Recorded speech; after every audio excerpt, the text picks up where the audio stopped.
Hey, Comics Cubers. Today we're talking to a very versatile Filipino artist, Mel Casipit, who is a member of various organizations of cartoonists in the Philippines. And he also hosts a podcast, much like this one, called Indie Comics Podcast, where he interviews local Filipino creators, especially the independents. What's impressive about Mel for me is that he doesn't fall back on any specific style, on a particular style. And he really goes all out in trying out different types of things. He has short story collections. There's a collection called Lingon, for example, and he also creates short comics, short humorous comics called Parekoy's Comics.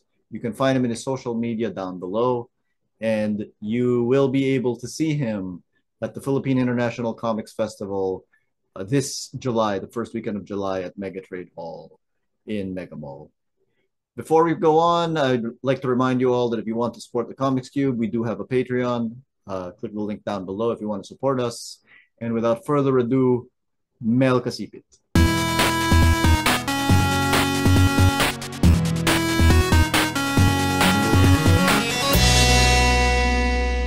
Hello comics people. Hello, comics people. Welcome to the Comics Cube. I'm with Mel Casipit of Samahang Kartonista ng Pilipinas. So, Mel, kamusta? Mm. Okay naman. Actually, marami akong group sa mga kartonista ng Pilipinas, IKP, Indie Comics Guwapings Podcast. ng Comics, oo. Ano pa ba? Sino yung guwapings ng Yung comics? Pangalatuns. Oo. Guwapings ng Comics is ano lang, trip na group lang. So Toto Madayag, Gios Desguiao, RD Aquino, Loser Mangaka, Ramark Masangkay, saka si BK Peña. Meron kasi Okay. kaming GC, we have a GC, tapos um, ano, nag-isipan sila ng pangalan. Guwapings ng Comics yung nag-iisip na kasi makukulit isip namin lahat. So, Guwapings ng Comics yung naisip nilang pangalan ng group na GC. Tapos yun, nag-stick na kapag may convention, yun yung ginagawa naming group, yung table name. So, nag-stick na siya. Hindi naman siya formal group, pero masaya. Mel, ganito. So, yung IKP is also in the Comics Podcast, which you host. Yes. So, you spotlight Filipino creators. Yeah, So, sige. mostly independent comics creators. Oo. Mostly. So, mostly independent comics creators. So, nag-start ka in 2008, no? Tama ba? Mm-hmm. Oo. 2008. However, I have been making comics since high school. Yun nga. So, 1998. kailan ka nag-start? Like, why did you fall in love with comics? Um, Ano yung comics na yun? as Bata Batuta, funny comics. Okay. Um, when I was in the province in Pangasinan, my mother usually bring home comics as pasalubong. Ay, So, oo. yeah. Kasi aware yung nanay ko na mahilig akong mag-drawing. Okay. Kaya yung pasalubong, comics. So, usually funny comics, Bata Batuta. Tapos, yun. So tail Um, end yun nung ano no, nung mass produced comics ng Pilipinas. Medyo tail end kasi nawala ang funny comics early 2000. Nung Ayo. 1998, malakas pa din 1998, pero pawala na siya. Oo. Pawala na. 2008, ganyan, wala nang comics at the time. So yun yung mga time nila Pero Randy. meron pa rin konti, patak-patak, tapos wala na. Oo, kasi nung time na Mm. yun, 'di ba ano, um yung binabayad na kila Randy, etc. Mm. Ano Mm. na for as many as possible na magagawa Oo. nila. Hindi na ganoon Oo. Yeah. kaganda. Ang ang ano, ang nung nagbabasa ako ng funny comics noon, natutuwa ako kasi maganda yung drawing. Oo. Cartoons, kung ano yung kasi mahilig din ako sa cartoons. Kung ano yung available cartoon sa free TV, syempre pinapanood ko yung lahat. Katulad ng Anything na um Voltron, Mytor, alam mo ba yung Mytor? Moby My Thor. si Moby Dick. Ah, Ano pa ba? Marami. Space Popeye, the Ghost. Sailor Ay, Man. oo, Papay. Si Popeye the Sailor Man, pinapalabas siya noon sa PTB4 pa na ano, sobrang tagong channel na yun. Hindi mo akalain na may cartoons doon. Di mo yung Ano pa ba? nakalaing government channel eh, no? Papay the Sailor Man. Oo, Popeye the Sailor Man. Ang weird ni Marami, Papay eh, no? Kasi ano yung, mm, isipin mo to ano yung concept na katulad ng Papay? Like, sailor siya, mm, meron siyang girlfriend, tapos meron siyang mm, kaaway, tapos lumalakas siya kung kumakain siya ng spinach. spinach. Oo. Name another concept na katulad nun. Ang ano nga eh, ang weird. Hindi rin pogi si Papa eh. So, napaka ano siya eh. Yun yung weird sa Papay eh. Parang hindi, silang lahat, parang hindi siya magandang tignan, pero Mm. interesting pa rin siya. Oh, sayang nga eh, hindi natuloy yung ano, yung 3D movie ni Gendy Tartakovsky ng Samurai Jack. Gumagawa siya eh ng 3D na ano, Na Papay? Popeye the Sailor. Pero hindi na yata natuloy. Sayang. Nakita ko yung preview eh. Maganda naman sana eh. Pero So, baka hindi nila mm, hindi, sige. I baka hindi assume nila nakita na saleable yung ano, yung 3D proper. Popeye. Siguro. Siguro. Ewan ko. Baka too You go ahead. expensive. Ano, Mm-hmm. ano. So, nanonood ka ng cartoons and you're reading these comics. Mm-hmm. And I assume na dahil nanonood ka ng cartoons na yon, dun ka nag-start mag-drawing. Parang gusto ko yung drawing, kinokopya mo lang. Yeah. Napanood ko ito lagi kong kinukwento to eh. Lagi ko na rin na banggit sa mga interview. Napanood ko sa Five and Up si Will Portasio. Yung, Na-feature siya sa Five and Up. Tapos sabi ko, sobrang mind blown ako na Pilipino, gumawa sa X-Men, nag-design sa Bishop, or creator yata ng Bishop. oo. Sobrang mind blown ako nun. Sabi ko, wow, Pinoy, kaya pala.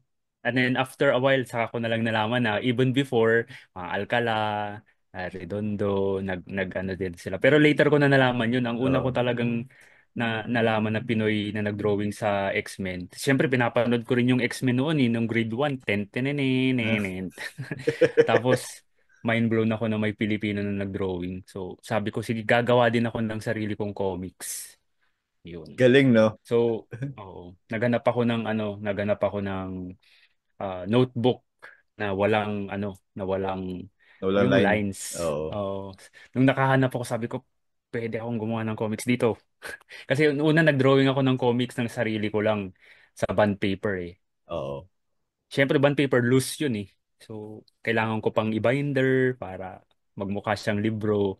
So, nung nakakita ako ng notebook na walang sulat, sabi ko, dito ako magdo-drawing ng comics. Hanggang ngayon, buhay pa yun.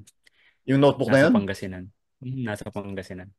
Ano yung ano? So, ano yung mga main influences mo aside from Wills? Kasi ako rin akala ko si Wills lang yung Pilipino and then later on parang, ay, ang dami Mm, pala nila, mm. ano? Yes, oo, sobrang mindless. Tapos sobrang rich ng Pinoy comics sa Pilipinas na hindi alam ng karamihang tao. For example, yung mga comics natin, ginagawang pelikula even before Hollywood made uh, Oo. comics into adaptation ng shows and movies. Nauna tayo eh. Yung mga comics noon, pelikula. Bago pa matapos yung comics run, binibili na yung rights to become a movie. So, Ah, naka-mind blown yun. kaya nga, ilang movie na si Darna. Hindi ko alam. Ang dami na, Ang ano? alam ko lang, oo. Mas madaling ibanggitin yung mga naging Darna, sina Nanette Medved, Vilma ganyan. Si Santos, Dolphy, si Dolphy naging Darna din yun eh. Darna Kuno. Anjaneta Dami. Bayari. Oo. Ang Dami. dami. So, sino yung pinaka-paborito mong i-drawing na talagang naging seryoso ka na ano? I want to make comics talaga as a living. Mhm. As a living, syempre nung napanood ko si Sir Will sa Five and Up, gusto ko ring maging professional. Pero nung mahirap siyang maging livelihood eh. May mga nakakagawa pero mahirap siya eh. So, pero gusto ko talagang gumawa ng comics kasi masayang gumawa ng comics. I want to share my own stories and it's fun. Lalo na nung sinishare ko siya sa mga kaibigan ko nung high school. Kasi yun yung motivation ko eh. Sila nga din yung test audience ko. So doon ko nalaman yung mga rules on how to create comics by giving the comics to my classmates. And then makikita ko eh, binasa ba nila or hindi nila binasa. Kasi habang binabasa nila, pinapanood ko. So nakikita ko, kung masyadong maraming text, hindi nila babasahin, titingnan lang nila yung drawing. Oo. Kapag konti lang yung text, mas babasahin nila.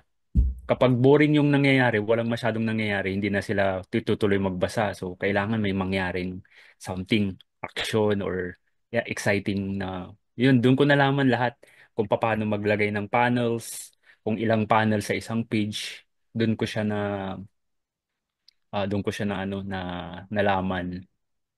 Tapos I was very hungry sa mga tutorial. So yung Culture Crush comics noon na hindi ko afford, kailangan ko pang humiram sa kaklase ko para ipa-photocopy yung how to draw comics part. Talagang binabasa ko yung mga tutorial. Yan. Tapos yung gustong-gusto ko rin yung mga yung The Making of na Ah, special sa TV. The oo. Making of Tarzan, The Making of ng mga Disney movies or kung ano man. Tapos nakikita ko yung kung paano nila dinidesign yung mga characters. Tuwan-tuwa ako sa Nakaka-inspire, mga no, kapag nakikita mo yung process. After that, gusto ko nang mag-drawing kaagad. Ayun. Ano yun? Parang high school, early college. Yun. Sobrang talaga ako nung prolific. Siguro yun yung golden age ko sa paggawa ng comics kasi sobrang sipag kong mag-drawing nun. Uh, Nakaka one page a day ako nun eh. Oh, pero, Minsan mas marami. pero Mel, Sariling comics lang. looking at your artwork, ang dami mong style. Mm. Ang dami mong style. Ay, pwede kang maging cartoony, pwede kang maging detailed. I have Yeah. seen you do water, no, hindi, acrylics. Yes. Then, ano yung paborito mong style? Wala. Um, Yun nga yung problema ko eh. Kapag sinabing I want to hire you, sabi nila sa akin. Gusto kong malaman kung ano yung specific na nakita nila na ginawa ko para alam ko kung ano yung sasabihin ko. Kasi ang dami kong style, kaya kong nung naumpisa anime, syempre. Oo. Tapos nung binabasa ko ito mga early work days ko, mga 2007, 2008. Binabasa ko yung blog ni Sir Jerry Alangilan. Yes. Hanggang ngayon yata, buhay pa rin yun eh, no? O hindi na, hindi ko I alam. think so. Oo. Yeah. Basta binabasa ko yun, tapos medyo strong yung opinion niya about, Marvel style versus anime style or Pinoy style, ganyan. Kumbaga, in short, ayaw niya masyado sa, ayaw niya sa anime. At the time, kasi kinorek naman na niya yun nung, nagbago na yung opinion niya about that. Pero at the time, sabi niya, hindi niya gusto I am paraphrasing. Ayaw niya ng anime, mas gusto niya yung Pinoy style na realistic kanyan. So, nung gumawa ko ng sarili kong comics, yung baboy, yung nandun sa libro ko, Oh, na sinama ko sa Comic Con Comics Creation Contest, yeah. ang ini-emulate ko dyan, yung Oh, mga Alcala, kasi napansin ko ang dami nilang lines eh, ang mga lines, makutkot sila eh. oo So nga. sabi ko, ganyan ang gagawin ko, pupunuin ko ng detalye. At the same time, pinapanood ko yung Death Note. Kaya si Elian eh, yung character. Medyo emo-emo. Yun. Pero, So, kung titignan natin na, si Alcala ay super detailed. Pero, mm-mm, kasi I think yung mistake na people make when judging anime manga, sasabihin nila mm-mm, pare-parehas lang yan. Pero mm-mm. ang anime and manga is as varied as True. all comics. Yes. 'Di ba? Kung wari, yung Dragon Ball Z does not look like Vagabond. Mhm. 'Di ba? Medyo realistic nga eh, si Vagabond eh. Oo. So, kung sabi natin super detailed yung something like Vagabond, tapos super detailed si Alcala. Pero iba yung pagka-detailed nila eh, no? Mm-mm, Uh, mm-mm. how do you balance that out kung sa work mo? Paano mo napipili kung ano yung choice na Ano, gagawin mo? kapag sarili kong project, mas ma-detailed kesa sa commission project. Unless yung commission specifically nagsabi na kailangan ko ng super detailed style. Ang depende Okay. rin sa deadline. So sinasabi ko kaagad kapag masyadong tight yung deadline na gusto mo, hindi kaya yung sobrang detailed. So Okay. doon ako nagde-decide. Siyempre, kung gusto mo ng detailed na maganda, you need to wait a little longer. Kung gusto mo ng mabilis na maganda, magko-compromise yung detail. Ano mas So, ganun madaling siya. i-drawing? Cartoons, Yung siyempre. Mga cartoons mas cartoons. madali. Cartoons. Okay. Ang ano na ako nagbago na ako ngayon sa ano ko mindset ko regarding art style. Kasi noon, naglalaway ako sa mga vagabond, sa mga Alcala drawings, ganyan. Pero ngayon, mas na-appreciate ko na yung mga simple lines na Hmm. yung economy ng line work, parang yung mga comic strips na artwork sila, Calvin and Hobbes. Oo. Minsan magdodrawing siya ng ganun lang tapos damo tapos gets mo na ang background ay damo. Tapos Grabe, sabi no? ko, ang galing ang galing nung economy nung style. Sabi ko, gusto ko ng ganito, gusto kong matutunan yung ganyan. Kasi mabilis siyang gawin pero mahirap siyang gawin I-master. o i-master. Kasi kung Oo. kukupehin mo, mabilis talaga siya. Pero para maabot mo yung ganong klaseng proficiency and mastery sa paglalagay ng ah, visual visual work, so yung mga iconography sa drawing sa comics, it takes time. Yeah. Pa- paano ka nakakarating doon? Practice lang ba? Oo. Hindi mo pwedeng pikihin yun yung ganong klaseng mastery. Kailangan mo ng body of work para makamit yun. So, kailangan mo mag-drawing talaga ng mag-drawing. Parang si Kim Jong-gi lang yan. Ba? Hindi hindi naman siya hindi naman siya naging Kim Jong-gi ng biglaan na overnight. Nagdo-drawing siya everyday. Kahit ini-interview nga siya, nagdo-drawing siya eh. Mel, Sobrang galing niya eh. Mel, may tanong ako for you process-wise. Kasi parang Mhm. in recent months, na-realize ko na meron akong hindi na consider dati Mhm. when it comes to looking at art. Kung dahil ito sa generative AI Mhm. and sa daming taong gumagamit ng generative AI. Mhm. Um, and sabihin na natin lahat about generative AI, where you stand on it or whatever. Pero at the core of it, I think most generative AI art does not look good. Mhm. Mhm. And sa tingin ko kasi, sa kadamihan na gumagamit ng generative AI, very simply, wala silang mata Mhm. for what makes good art. So how do you develop the skill? Kasi hindi ko na-realize na skill din yun until nakita ko lahat to How do you Mhm. develop the skill to realize na, okay, sige, ito yung work na okay, publishable to, I will put this out, proud ako dito, yung ganun.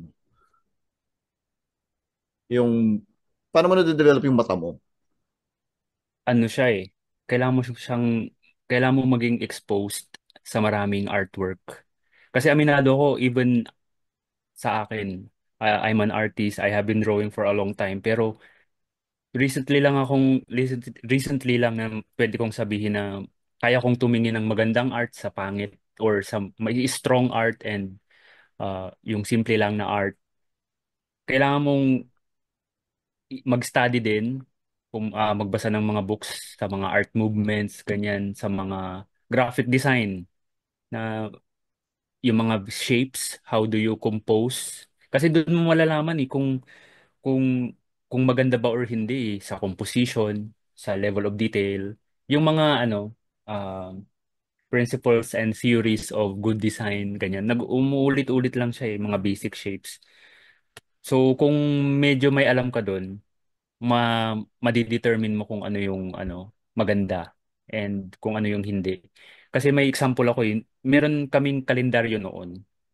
So, alam mo yung mga kalendaryo na nabibili lang sa palengke, yung mga Oo. kabayo, Oo. tapos kinulage lang ng mga kabayo, rainbow, mountain, waterfalls, flowers. Sabi ko, maganda naman, pero parang mali.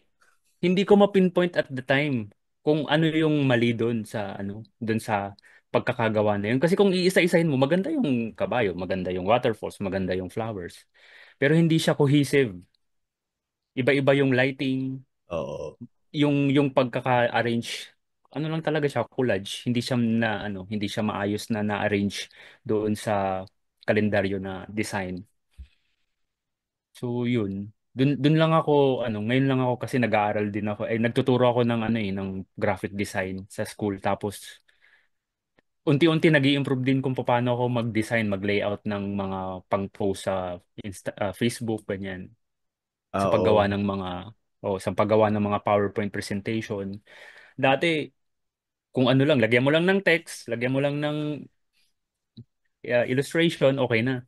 Pero ngayon parang iniisip ko, pangit, kailangan kong ulitin. Hindi ako precious ngayon sa effort kahit na buong araw ko siyang drawing. Kung hindi siya nagwo-work, di-discard ko yan, uulit na lang. Mas madaling umulit kaysa ayusin yung pangit to begin Tama. with.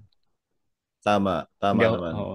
Kasi yung ibang mga artist talaga, kapag sinabi mong pangit yung ginawa nila, tapos pinaghirapan nila yan, parang parang um, yung pagkatao nila yung siniraan mo eh. Oh, Kaya sensitive. maingat din ako ngayon eh. Oo. Ako hindi, pag sinabi mong pangit, I'm curious why. Why do you think pangit yung gawa ko? At kung it makes sense, syempre, okay lang, tatanggapin ko, di ba? What would you say na the fact na maraming mga artists, I will not name names, Mhm. na parang na personal attack kung sasabihin mo, kung magbibigay ka ng feedback talaga sa In, work nila. in general kasi mga artist, kaya hindi sila speaker, kaya hindi sila dancer, kasi drawing yung gusto nilang gawin. And mostly yung mga nagdo-drawing, Mm, introvert sila. Ako, I can say na introvert din ako. Although nag-host ako sa IKP, pero hindi rin ako komportable kung nasa akin yung spotlight minsan eh. kaya nga ikaw yung Meron, host eh. meron akong social battery na kapag Uh, ubos na yon, okay na. Ayoko na, gusto ko ng wala nang ingay, tahimik na lang. Ganyan. Yung mga artist ganun din.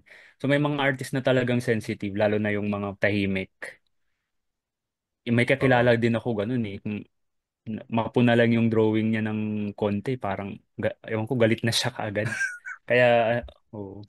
De, pero ako rin eh, So, parang hindi, people think mm, na extrovert ako because meron akong show, pero yung point ng show ko is hindi ako yung star. mm, Diba? Kayo yun eh. yeah, yeah, mm. Ah, Kaya madaling yeah. i-spot yung mga may mga napapanood akong podcast na mas nagsasalita yung host kaysa sa ini-interview, sabi ko. Dapat Nag-host. yung guest yung bida sa podcast, hindi ikaw. Pero anyway, Nagka-guest I ka pa. digress. Oo. Mas Mel, gusto ko kasing sige, sorry, go. go ahead. Una ka na. Kapag nag-IKP ako, mas gusto ko kapag madaldal yung guest. Ako Kasi din. konti lang yung sasabihin mo and then, sige, go. Di, tsaka usually, kasi I'm not an artist. Kausap ko mga artist. Tatanong ako about art. Mm. Ano bang alam Mm. ko? Hindi naman ako an artist. Oh, pero kung nagbabasa ka kasi ng comics, you will know eh. You will know kung ano yung maganda, kung ano yung nagwo-work, kung ano yung magandang story, ano yung magandang art. Alam mo eh. Kahit na hindi ka artist, alam mo kasi you're knowledgeable dun sa subject. Makaka-feedback. Pero Mm. pagdating sa process, parang ano lang, parang, malay ko ba? Yeah. Oo. Malay ko ba ginawa nyo dyan? Mm. Pero nafe-feel mo naman yun dun eh kasi kaming mga comics artists or comics creators. Kapag hindi naintindihan yung ginawa naming comics, we didn't do a good job. Kasi ang Uh, work ang ano namin, ang job namin is to make our comics understandable. So kung uh, nako-confuse ka doon sa pagbabasa ng comics, kami yung doon, may fault, hindi yung eto, reader. may tanong ako. Sinabi mo kanina, mas madaling ulitin ng isang bagay kaysa sa i-revise o mali, di ba? Mm. Pero yung example mo, yung kalendaryo. Mm. So, one project lang yon. Mm. Sabihin natin sa comics dito, sa baboy, Mm. mapansin mo na, let's say, itong panel na to, kailangan mong baguhin. Pero kung Mm. babaguhin mo, kailangan mong lakihan. So, syempre, maapektuhan itong panel na to. Tapos, kung maapektuhan Mm. itong panel na to, babaguhin mo, maapekto itong panel na to, etc. Anong gagawin mo doon? Uulitin mo ng buo yung Hindi, yung page? panel lang, yung panel lang na hindi nag-work. Okay. Ganun lang. Kasi traditional yan eh. Kung nasa sketch pa lang ako, sketch stage or thumbnail stage, pwede pa. Pero kapag halos tapos na, syempre, depende rin sa deadline. Babalik tayo dun sa deadline. Kung meron pa akong time, pwede yung sinabi mo, babaguhin ko yung buong page. Pero nung ginawa ko yung baboy, ano yan eh, talagang time sensitive yan kasi may hinahabol akong deadline. Nung sinubmit ko yan sa Comic Con, submission na today, umaga nagdo-drawing pa rin ako. Hapon ko siya na i-submit kasi ano, hindi ko siya, kung mapapansin mo sobrang detailed eh. Hindi ko kasi siya talaga tinipid sa detalye eh. Pero Yan. at the end of the day, 'di ba? Feeling ko na nakakatulong talaga yung deadline eh. Kasi feeling ko marami sa inyo Hmm. na kung walang deadline, hindi kayo matatapos. Hindi, oo. Self-discipline eh, yung kalaban mo dyan eh, most of the time. Kapag matagal pa yung deadline, hindi mo siya gagawin hanggang sa malapit na yung deadline. May tawag doon sa rule na yun eh. Hindi ko lang maalala. Yung parang, kung bibigyan mo yung isang tao ng 1 day, saka 1 month na deadline, parehas silang makakatapos. Yung 1 month yung deadline, tatapusin niya siguro 2 days, 3 days before the deadline. Magpo-procrastinate siya from start. Pag malapit na yung deadline, saka lang siya gagawa. And paano mo alam kung tapos ka na? Kung wari kung walang deadline, how do you know when you're done? Mararamdaman mo lang yun eh. Sabi nila, may mga artist nagsasabi, you will never be done. Uh, sa mga painting, di ba? Lagi kang hindi tapos, lagi kang something is lacking dun sa ginawa mo. Pero ako kapag feeling ko tapos na, tapos na. Hindi nga rin ako mahilig mag-redraw eh. May mga artist na halimbawa yung gumawa sa Tintin, Si Herjay. nagre-redraw siya ng mga panels na parang nire-revise niya ng nire-revise hanggang sa maging perfect. Ako hindi eh. Pag tapos na, yun na yun. Si Which Kajo is nga, yung product, buong 13. ni-redraw. Oo. Naintindihan ko rin naman kung bakit kailangan mag-redraw. Pero makikita mo bang mag-redraw yung halimbawa One Piece? Yung chapter 1 ba i-redraw ni Oda? I don't think so. Di ba? Kahit na ibang-iba na yung style sa chapter 1 sa current chapter, hindi nila gagawin yun. Hindi rin pwede eh. Kasi kung wari, revise mo yung Mm. chapter 1, di kailangan mo rin i-revise yung chapter 2. Oo, kasi Eh, by the time na umabot ka na sa current style mo, nagbago na ulit yung style mo. mm. Mel, Ang sige, sige, go. yung ang take ko diyan kailangan imbis na mag-redraw, gawa na lang ng bago. Agree. Tapos doon mo na lang bawiin yung pagkukulang mo doon sa mga nakaraan. Kasi yung point naman is makita ng ibang tao, di ba? Mm. Okay. Yeah. Well, sige, let's move on from drawing to writing. Pansin ko sa mga works mo. And thank you nga pala kasi I remember na yung pamangkin ko naghahanap ng teacher dati for cartooning for their workshop Mm.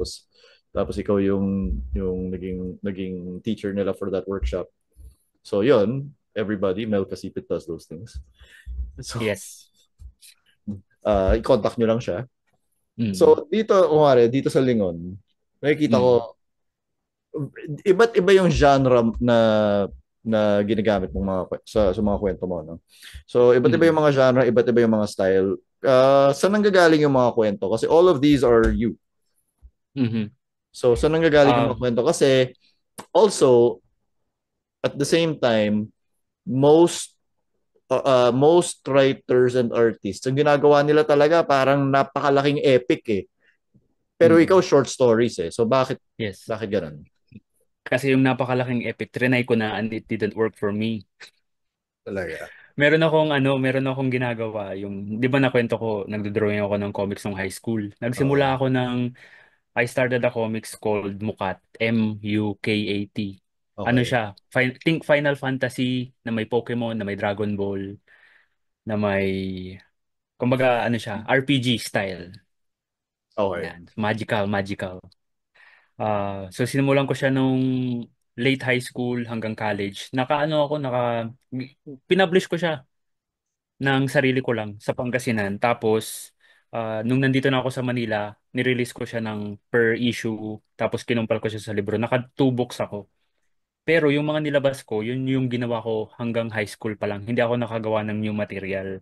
Kasi nga, nung natigil akong gumawa ng comics na yun, as in tumigil talaga. Hindi ko na siya nabalikan. So sabi ko, hindi mo na ako gagawa ng mga long epic short stories lang para hindi mabitin yung mga nagbabasa kasi nakakahiya doon sa mga sumusubaybay. Yung ngayon, yung mga nagbasa nung high school college, mga may anak na, baka yung iba magkakaapo na nga eh. Pero hindi ko pa tapos. So parang nagigilty ako na hindi ko siya tapos. So ang gusto ko, mga short stories lang para tapos siya. So madali siyang tapusin. 20 pages, 10 pages, 8 pages, 3 pages lang na short stories Pero para balak mo bang bumalik? matapos. Yun yung lagi kong sinasabi sa sarili ko pero hindi ko magawa. Pero Pero I'd like to believe na matatapos ko siya kasi sayang eh. Gusto ko siyang tapusin eh. kung tatapusin mo ba, i-revise mo ba or hindi Hindi na? na, itutuloy ko lang. O, itutuloy ko lang. Pero I will try my best to emulate the style where I left off. Kaya mo Kasi pang ano siya gawin? eh, manga, hindi ko sure. I will try my best lang. Ako pa rin naman yun eh. At one point in time, ginawa ko siya eh. So, I think hindi siya magkamukha pero similar.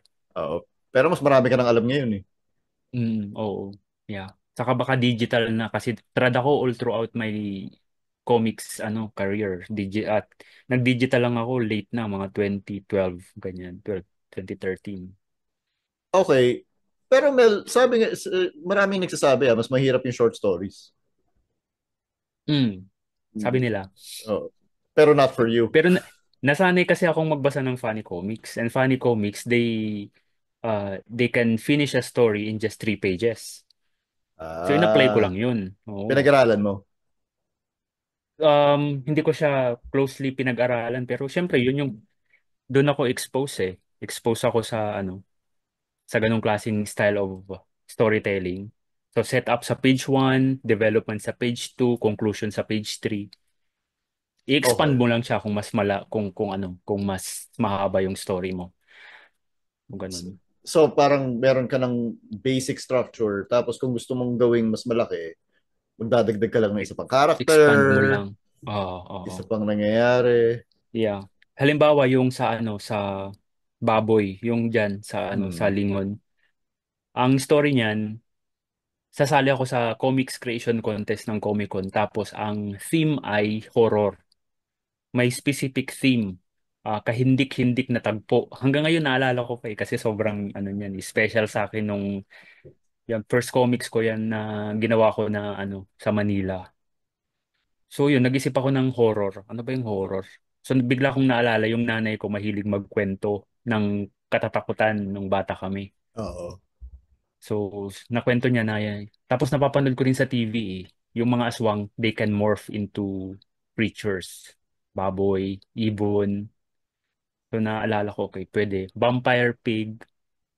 So doon lang. Tapos inisip ko kung ano yung pwede kong gawing story out of that concept. So inisip ko lang siya nakatunga nga lang ako, inisip ko yung flow ng story. Tapos dinawin ko na. Nag-thumbnail na ako, tapos pagtapos na yung thumbnail, dinawin ko na siya sa pages. Sinakto ko lang sa requirement. So 8 pages yung sa Comic Con. So minimum 8 pages. 8 pages lang tayo. So when you say na inisip mo lang yung story, Mm-mm. ano yun? Parang meron ka na bang ending in mind or meron ka Mm-mm. bang message in mind o bigla na lang o yung tipong ano ba, yung okay, so ito yung mangyayari, tapos ito yung mangyayari, tapos ito yung mangyayari or Oo, paano? oo, ganun. Hindi ko siya sinusulat na narrative, yung words, words, words. Iniisip Oo. ko lang siya, tapos thumbnail ko na. Kailangan mabuo ko muna yung story sa isip ko bago ko siya ilagay sa thumbnail. Okay. So yun. So Dun sa naka-thumbnail na hindi ka thumbnail, nagsiscript. walang script kasi wordless yun eh. No, no, I mean hindi mo sinusulat yung plano mo before. Hindi. Grabe. Nagta-thumbnail na. Yun, hindi, usually ganun yung mga ano, yung comics artists at sila rin yung writer. Hindi na Oo. nagsusulat. Ano na kaagad, thumbnail na agad. Kasi mas effort pa yun, susulat mo pa eh. Kaya mo namang i-translate na kaagad sa thumbnail. Tapos kung Oo. meron kang notes, isulat mo na lang sa right side nung thumbnail mo. Okay. Sige. Mm. Si So, Harvey Tulibaw, nakita ko kung paano siya mag-compose ng page eh. So binabasa niya yung ano daw, yung script. Tapos nagta-thumbnail na siya ng maliit sa right side ng script habang binabasa niya. okay, okay. Oo. Kasi Okay. meron siyang script print out tapos ini-sketch na siya yan. Maliit lang. So habang binabasa niya, nagko-compose na siya. So kahit ba iba Depende. yung nagsulat, no? Oo. Ako, kapag ako yung nagsusulat, syempre, mas madali na kasi kaya kong baguhin. Ay, mahirap pala tong i-drawing. Sige, gawin nating iba. Ay, mahirap ang ano, cityscape. Sige, ano na lang, desert. Desert tayo, desert. So kasama yun sa creative process. Para ano ba gusto ko i-drawing? Oo. Ganon. If you're, kung, kaya nga mas madali kung ikaw yung writer sa sarili mong comics kasi pwede mo, you are in control. Kapag sinabi ng writer na hindi cityscape yan, cityscape, wala kang magagawa. Meron bang time na ikaw yung writer tapos kailangan mo Mm. talaga mag-drawing ng bagay na ayaw mong i-drawing pero wala eh. Yun yung kwento eh. Hindi ko maalala. Wala pa. Hindi ko na maalala, oo. Kasi madali akong kausap eh. Siyempre, again, babalik tayo dun sa ano, dun sa deadline. Kung mahaba yung deadline, pwede akong mag-isip ng fantastic, epic, adventure, detailed, super detailed. Pero kung, halimbawa, may, halimbawa, si community, meron siyang deadline. So, ang deadline ay sa katapusan, siyempre, ang iisipin kong story, yung kaya kong tapusin sa period na ano na binigay. Yung kaya kong gawin. Kasi very limited lang din yung time kong mag-drawing eh. So, kung ano lang yung kaya. So, Yeah. ganun. Mel, ganito. So, you've been in the local scene since 2008, 2025 na. So, Mm. it's been 17 years. 17 na ba? Yeah. Oh, it's been 17 years. Ano yung opinion mo on how the scene has changed in those 17 years at saan tayo papunta? The future is very bright sa comics. Kasi nung 2008, very small pa lang yung Comic Con. Nasa UP bahay ng alumni pa siya. Oo. And then, magja-jump tayo sa 2025. Every month may Comiket. Tapos may Comic Con. Tapos may iba pang event. May Toy-Con. They're uh, patrons of the arts. Patrons of the Art. Marami pa sticker con, mga pop Oo. culture conventions na minsan may mga may konting comics dan. Specifically ngayon sa Comiket, very active siyang maging international, 'di ba? Yung Pick-Off pa, Philippine International Comics Festival, talagang international yung market. So, kumbaga noon hirap na hirap tayong si Sir Jerry lang yung kilala kong ano eh, talagang nakakuha ng ibang translation sa Elmer. That was noon-noon pa yon, mga 10 years ago yata. Pero ngayon, mababalitaan mo na lang, patay kong patay, si Ren Galeno, si Arnold Are, meron na rin. Ayan, tapos yung yung sa 13 na Netflix adaptation. Siyempre, we will, ano, parang mag-expand lang yan ng mas madami pa. Kung hindi babagal yung trajectory na nangyayari ngayon. Siyempre magiging mas ano tayo. Ang dream ko nga maging ano tayo eh, parang sa webtoon na maraming adaptation sa Oo. iba-ibang bansa. Sayang lang talaga yung Penlab noon na nawala siya. Kasi that is a different story and sad yung nangyari sa kanya pero Gusto mo mang pag-usapan? hindi. Pero sayang talaga. I mean, ang lakas kasi, malakas talaga siya noon. Pero kahit nawala yung Penlab, yung ginagawa ng Comiket, yung Pick-Off, very big deal yun para mas makilala yung comic scene sa Pilipinas papunta sa ibang bansa. And so, very optimistic ka. Ano Oo, kasi kailangan, noon, yeah. kasi noon, 'di ba, mababalitaan mo lang o si artist na ganito, magdo-drawing for X-Men, magdo-drawing for uh, Batman, ganyan. Proud ka na, artist. Pero ngayon, hindi yung artist lang ang magdo-drawing for the international market. Yung mismong creation na story, na art, yun ang binebenta, yung rights to be published Oo. abroad. That is, yun yung dream ng isang Grabe, no? creator. Oo, yun yung dream kasi iba yung feeling na kinikilala ka for your own creation. Hindi iba yung kinikilala ka dahil magaling kang mag-drawing lang. Oo. I mean, no offense dun sa mga artist ha, na magagaling ka. Idol yung mga yan. Pero kapag ikaw yung artist at writer, halimbawa si Sir Arnold Are, nung una kong nabasa yung mythology class, sabi ko, paano nangyari to na para kang nanonood ng movie, pero comics yung binabasa mo. Napaka-epic ng ng mga nangyayari. Basta iba yung feeling na makabasa ng magandang magandang comics. You will be lost in the world. Tapos comic siya.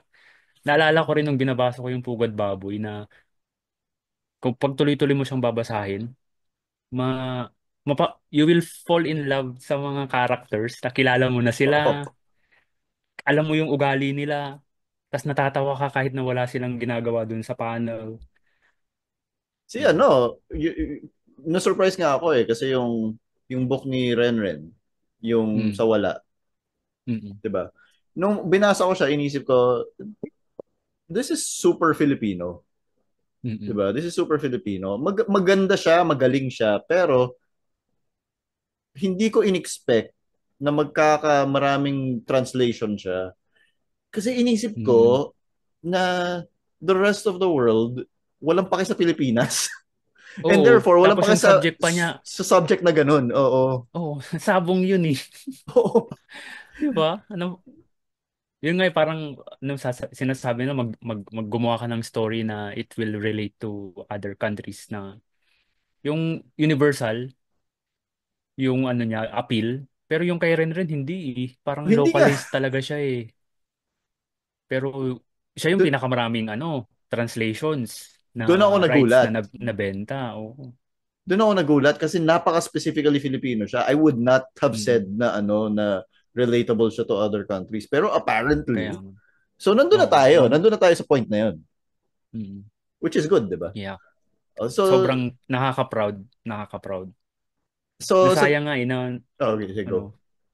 gusto ko ring maging part ng ganun. Pero wala eh. Busy kasi talaga eh na hindi ako makakommit sa comics. Kaya binabawi ko na lang sa pag-interview din. Well, Oh. yun actually yung next question ko is kasi do you think na na i-impact yung work mo kasi feeling mo Mm. na kailangan mong structure yung work mo towards more relatable to other countries or kailangan mas mahaba or whatever sa Mm. tingin mo? Hindi, wala akong dyan. Ang gusto kong gawin, kung ano yung gusto kong gawin, yun yung gagawin ko. Kasi feeling ko lang kung ipapattern ko yung comics ko para sa ibang tao, pero hindi ako masaya, hindi rin ako magiging masaya in the end eh. I want to Okay. create stories na masaya ako kasi yun yung gusto kong i-share. Tapos kung ma-appreciate nila, eh okay lang. Kung hindi nila ma-appreciate, okay lang din. Mahanap mo rin yung sarili mong market eventually. Parang si Manix, di ba? Sinong mag-aakala na magiging hit yung style niya sa abroad? Eh, sobrang, di ba, cartoons na, tapos magdodrawing siya ng mga Batman. Sabi ko, wow! Kaya ano lang, just be happy with what you're doing. And then, maybe someday, someone will appreciate your work, madidiscover ka na lang. Kasi sobrang galing mo, they can't do anything but to notice you. Ganun. Yun na lang ang Tama iniisip naman. ko eh. Kasi if you're not happy with what you're doing, then how can anyone be happy with what you're doing kung hindi ka masaya? Yeah, mararamdaman din nila yun na pilit lang yung ginagawa mo. Kasi yung comics is sobrang hirap niyang gawin. Tapos kapag magbabasa ka ng comics ito, imposibleng hindi mo to napansin. Alam mo kung tamad yung artist na gumawa. Oo. Mararamdaman mo yun sa pagbabasa lang ng comics. Maraming Ah, ganyan. puro ulo, walang background, inconsistent yung Bigla, yung design, 'di ba? may dala siyang Makikita bago in mo. one panel, nakalimutan niya in another panel, nawala bigla yung bag. Oh, yeah, kasi na minsan hindi sila masaya tapos sobrang tight ng deadline. Iba-ibang factors din eh. Pero kung gusto mo talagang ginagawa mo, i-detail mo 'yan ng talaga parang si Sir Harvey. Oo. Galit sa white space yun eh. May Ay, use may white naman ng space. white space. Kaya nga. Pero si Harvey hindi. Laging may puti dito. Lagyan natin ng ano yan. Iba pong detail. Meron akong comics dati na ano. So yung sasabihin ko lang, it's a Thor comic. Yung artist Mm. niya magaling. Magaling yung artist niya. Pero feeling ko medyo tamad lang. Kahit ba ang galing Mm. niya. Kasi merong Mm. sequence na dapat same background lang. Mm. Problema is, may fire hydrant dito sa gitna ng panel na to. Oo. Tapos, dito sa next panel na to, may dumadating na tao. Tapos hihinto siya dun sa gitna. Ginawa niya dito sa third panel na to kasi nakaharang yung fire hydrant na dun sa tao. Inurong niya yung fire hydrant. Pero the rest of the background is the same. So parang, ano nangyari dito, dude? Oo. Gumalaw yung hydrant. Biglang gumalaw yung fire Mm. hydrant. Sabi ko, ay, di ba? Parang kahit ba ang galing-galing mo, nakikita mo pa rin kapag may moment na ganun eh. Mm. Diba? Anyway, Oo. Mel, Sobrang kapansin-pansin nun. so if you were to go back in time, Mel, Mm. kausapin mo yung sarili mo na nanonood ng X-Men Mm. 1992, Mm. um, ano sasabihin mo? Ano?